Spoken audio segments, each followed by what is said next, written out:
Situated on Renfrew Street, the Glasgow School of Art is one of the city's most easily recognisable buildings.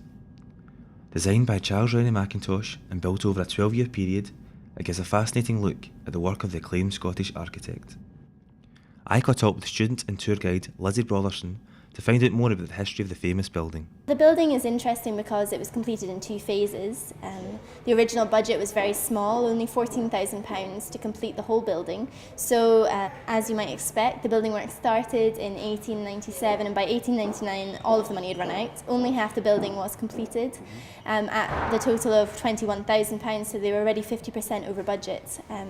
They had to wait eight further years to complete the building, which they finally completed in 1909, and the total cost of the whole building was £40,000, so it was a really great stretch off the original budget that was given. So it really covers a great spread of different arts movements throughout that time, and actually it includes Mackintosh's whole career as an architect here in Glasgow, because when he started he was very junior. It was his first building design, and by the end this was his last building to be completed in Glasgow. One of the most famous and distinctive features of the school is the original library.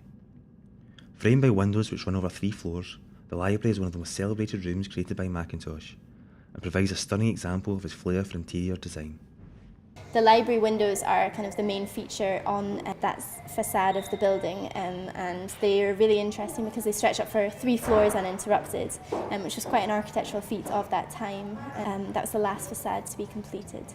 Now inside it's been created to feel like you're in a clearing in a forest. There's large beams that stretch up and taper off at the top so that they look like a tree trunk, and they're able to do so because they're suspended from the ceiling above, so they're not holding anything up. You have the drop downs from the balcony which look like seeds or leaves falling from the trees, and the same design is represented in the table legs. So it's really this kind of holistic design approach that Mackintosh had. He wasn't just designing the building, but everything inside down to the tiniest details.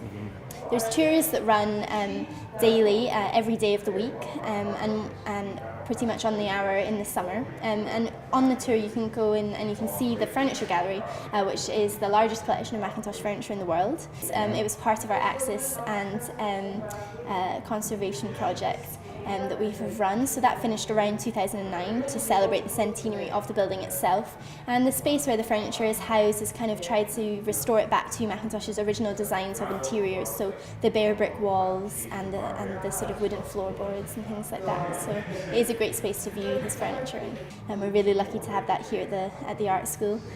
So it's a really good experience to come and get a great feeling of Mackintosh as an architect, a designer and an artist.